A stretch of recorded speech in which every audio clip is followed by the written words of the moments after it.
2-3 दिवस आधीच आमच्याकडे क्रीमची गाडी आली होती आणि ती गाडी संध्याकाळी आली होती. तर हे सगळे बॉक्सेस आम्हाला वरती शॉपमध्ये घ्यायचे होते. त्यामुळे पप्पा, आप्पा, सागर मामा, मी आणि गुंजन हे सगळे बॉक्सेस वरती घेतच होतो शॉपमध्ये. तेवढ्यात माझे दोन्ही भाचे आले आणि ते सुद्धा आम्हाला मदत करायला लागले. ते मदत करतायत हे बघून त्यांचा जो मित्रपरिवार आहे ते सुद्धा आम्हाला मदत करायला धावून आले. आता काही जण कमेंटमध्ये म्हणतील सुद्धा की तुम्ही लहान मुलांकडून काम करून घेतलं, ओझे उचलून घेतले, पण तसं नाही आहे. हे स्वतःच्या मर्जीने आले होते. त्यांना कितीही नाही म्हटलं तरी ते मध्ये करतच होते आणि हेल्प करत होते आम्हाला.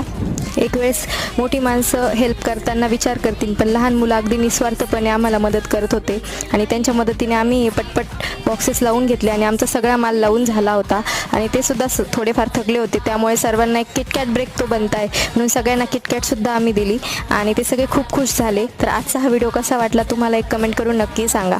बाय.